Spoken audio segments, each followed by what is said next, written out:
to Promo Insiders, an ASI Media podcast covering the topics that matter most to the promotional products industry. I'm Sarah Lemedusky, Executive Director of Client Education and Content, and today I have with me Andrew Titus, President of Top 40 Distributor Fully Promoted and a member of the Counselor Power 50 list, and his brother AJ Titus, President of Signarama. Both companies are part of United Franchise Group based in Florida, and they're here to talk about points of convergence and divergence within the promo and print industries and the benefits of being a company that offers both. So thank you so much for being here. We appreciate it. Of course, happy to be here. Yeah, thank you so much. Thanks. Thank you. AJ, let's start with you. Can you give me a history of Signarama, when it was started, and the types of products and services that your franchisees offer their customers? Sure. So actually, our father started Signarama in 1986. It was one location in Long Island, New York, Farmingdale, New York, to be specific for the Long Islanders out there. And it was just a full service sign and graphics business. But back then, that meant a lot of different things, right? There was no full color digital printer.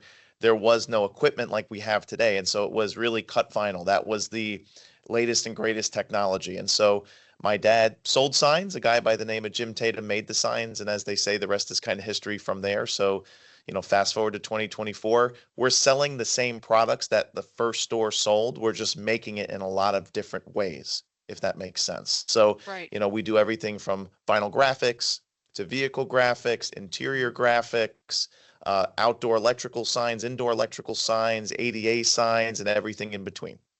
Right. Fantastic.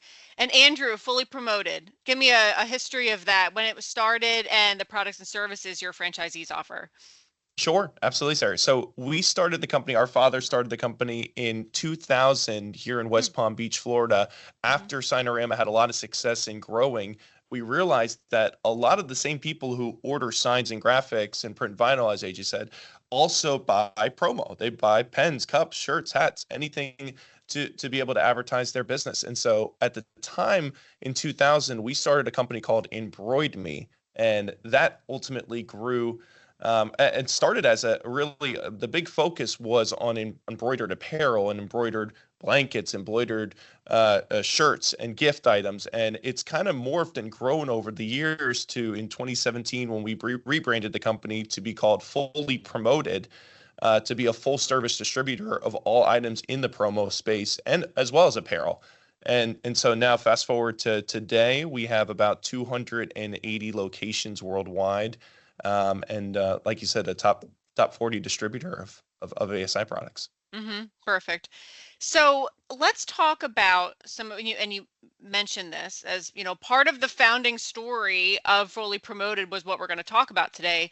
But the convergence, and there are divergences between the two, but let's start with the convergences between print and promo and how they kind of make sense together, even though they tend to be separate, right?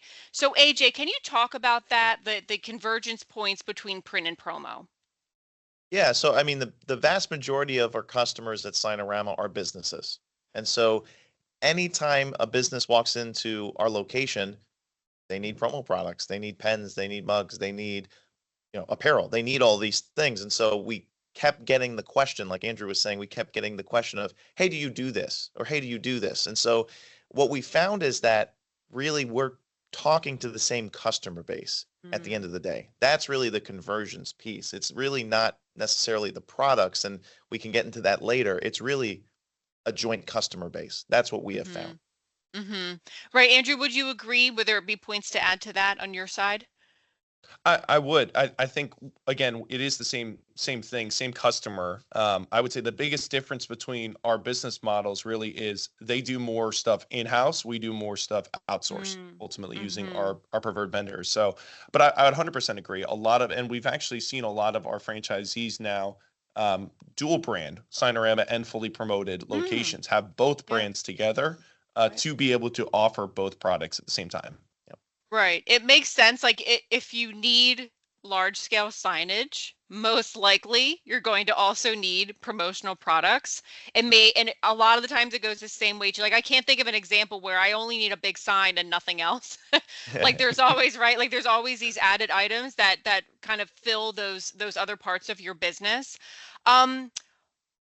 Conversely, AJ, let's go back to you. What are the points of divergence? I've been learning that there are definitely cultural differences between the two. Maybe that's one of them.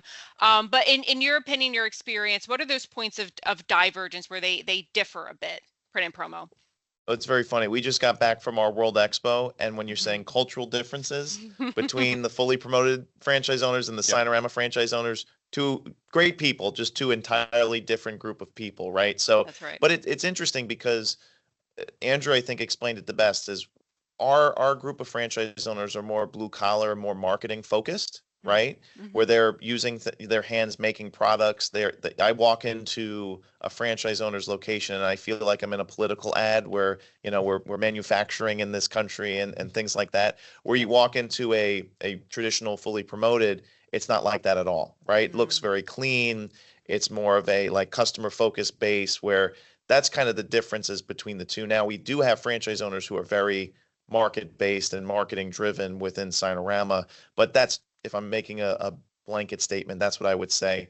The other thing would be is I think a lot of Andrew's franchise owners will look at the Signarama owners and say, man, I don't want to deal with permitting. I don't want to deal with installation. I don't want to deal with hanging an electric sign off of a truck somewhere like that. They don't look at it. They look at that as kind of that's way too complicated. And I think on the inverse, our franchise owners might look at fully promoted and say like, I'd rather hang the big sign. I don't want to deal with a pen or mug, even though there's a ton of business there. They look at it the opposite way.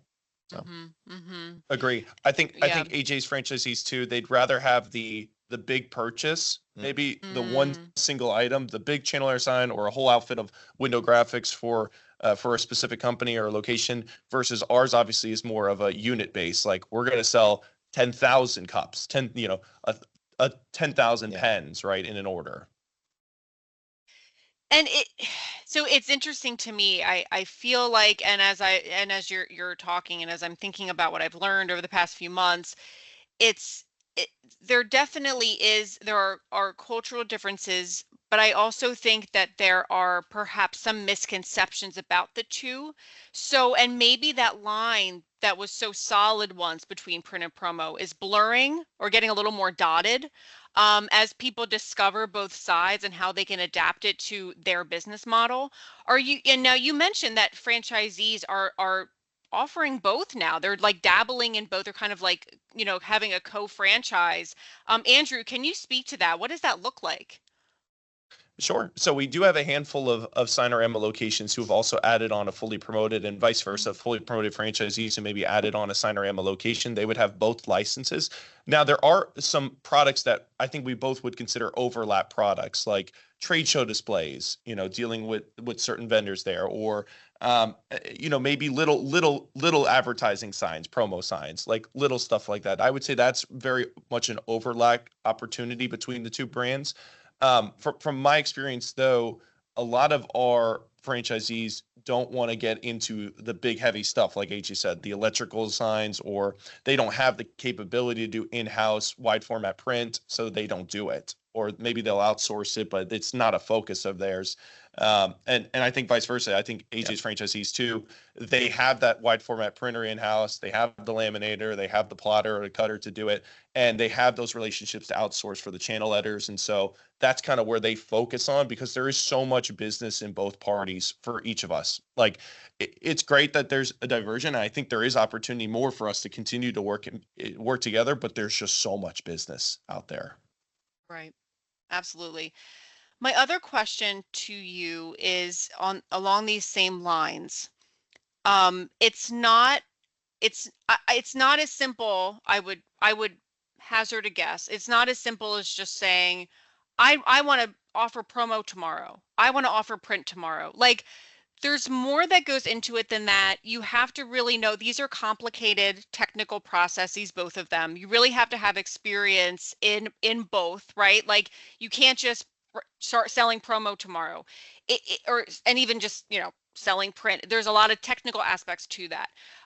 Would you say, AJ, what are some cautions about like, okay, I'm just going to jump into this, I'm jumping into that. Like, how is it done in a smart, measured, intentional way to make sure that you're getting the best benefit when you offer whatever one you want to offer next, that you're then doing that in a meaningful way that has an ROI for you.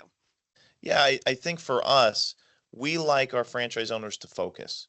And this is a huge industry, as you know, obviously. I mean, it's a huge industry. And so we have found our owners be more successful when they focus on a segment, right? It's a part of one big organization, but focusing on a segment. So someone who adds a digital printer doesn't make them a sign company, or someone who has an ASI membership doesn't make them a promo product seller. Like that's not what the deal is. And so it's really pricing is a big part of our industry. So do you have the knowledge of pricing?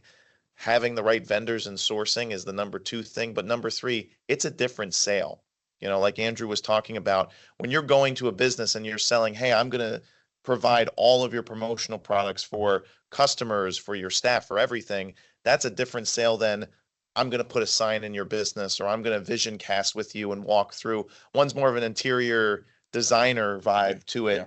and one's more of a product salesman. So it's really it's the same core business and it's the same core customer, but the mindset and the sales pitch are two very different things.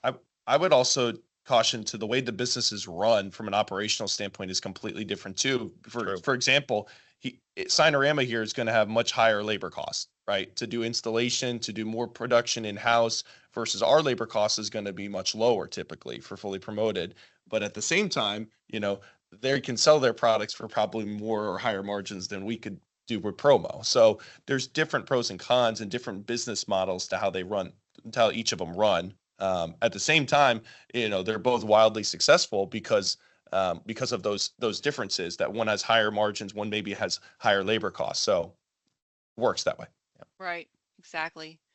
Well, thank you so much for your time. We appreciate it today. And if for more information on the print and promo industries, please visit asicentral.com/news. Thanks for listening. Thank you, AJ. Thank you, Andrew. We appreciate it.